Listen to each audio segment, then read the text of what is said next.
Hey guys, Coach Rob here. I just wanted to take a few minutes and explain to you when you get done doing a stationary trainer workout, like I just got done doing the rollers for an hour, and I get a lot of questions about how to maintain the equipment so that it doesn't become a rust bucket, and that's something that's very important. You have to realize the amount of salt that's in your sweat. When it drips onto everything, it eventually will start to make it rust and break down. So just wanted to briefly show you some of the key points that I want you to focus on. First and foremost, whether it's a stationary trainer or whether it's a set of rollers like this, I want you to make sure that you wipe down the tops, the sides, and the bottoms. Very, very important, okay? Like for example, on these free spinning rollers, I'll actually go across the top of them just so that the sweat doesn't reside on them. For those of you that are familiar with the rollers, you need to make sure that this band is wiped down because obviously it will start to break down the band itself.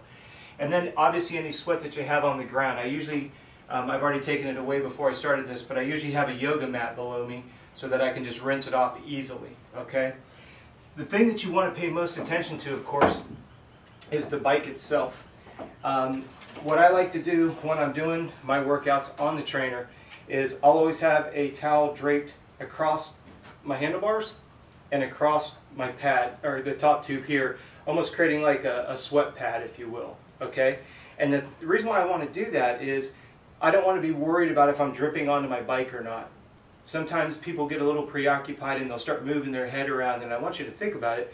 If you're on the trainer and all of a sudden you're trying to adjust where your sweat drops, you're literally creating biomechanical issues. I know it sounds very benign, but it adds up to quite a bit, okay? So please take the time to get up underneath your arm pads if you have aero bars. If you're running the traditional drops, make sure that you get down in the bottom of the bars, because what happens is the sweat will follow the contour of the bar, it'll follow the contour of the pads, and you don't see any sweat, but then all of a sudden, a couple weeks later, you start to see rust developing, and you're like, where'd that come from? So you want to make sure that you get underneath all the pads, get underneath the bars. Again, gravity's pulling the liquid down. I don't mean to insult your intelligence, but it hides. And unfortunately, you'll find it at the wrong time. It's usually during a race when it breaks, okay? Make sure that you get inside these top bolts, okay? You have to remember, this is called your stem. You have a bolt that bolts that in there. Well, that bolt is sitting upright and you drop sweat in there. Eventually it starts to corrode the bolt, and then when you go to turn or adjust this later on, the bolt will actually break because it's literally rusted, okay? The other thing is make sure that you get your top tube, both the top, sides, and bottoms, okay? Now you can see on my bike here, I have the cables doing what's called an internal routing system. So I need to make sure that I don't get sweat down in those holes.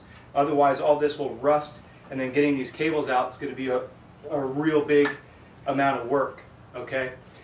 The next thing you want to do, of course, is make your way down this bottom tube, okay? And again, make sure that you get both sides as well as the bottom, okay? And then also make sure you get your crank arms. You have to remember that while you're riding, the sweat's dripping off your chest, your legs, and it falls onto these crank arms.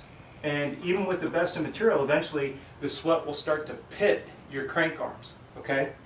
Make sure that you do both sides as well as in between. Make sure that you literally go around the entire frame, because anywhere that sweat gets in there and it just starts to run the contours of the frame, what you're going to end up with is, like for example, it might join up or coagulate down in here, and you may not realize it, and then all of a sudden it starts to eat at the paint or the finish that you may have. It's going to take quite a bit to actually make your frame itself break down, integrity-wise, but it will definitely mar the finish. Another place that people forget about is inside the hubs, where all your spokes come together. That's called the hub, okay? And while you're going fast and you're pedaling fast and sweat's flying everywhere, if the sweat gets inside the hubs, it's a real easy place for you to overlook it. And again, it's not going to degrade the hub itself and make it dangerous, but it sure is going to make it look ugly. The next place I would encourage you to look at and wipe off is going to be your brakes. All right, these brakes right here usually should be pretty shiny unless you've got them anodized a different color, okay? And the reason why you want to make sure that you get the sweat out of there is so that your brakes operate properly. When you grab the brake itself, it should spring back into place. The idea is that the springs open it back up so that when your wheel rolls, it doesn't drag. And what people don't realize is if rust gets inside there, it's just a hinge joint. if rust gets in between, if you look at your crank arm, or excuse me, your brake arms, they have a tendency to just kind of slide next to each other. Well, if rust, which is a corrosive environment, gets in between them, the brakes will stick. Again, if you ride indoors a lot, you won't recognize it. Unfortunately, you'll recognize it on the open road. Not a good time to find out your brakes are rusted together. So give this a shot from head to toe. A lot of times I'll go through and do the spokes as well. Again, more for appearance than anything else. The idea is riding indoors is very productive. I myself personally ride indoors twice a week. I ride outdoors 3 days a week. I try to have my athletes do at least 2 days a week for quality purposes. Working on pedal strokes, working on certain heart rate intensities, trying to generate a certain amount of wattage or speed. So that's the way to keep your bike clean, whether you're using stationary trainer or rollers.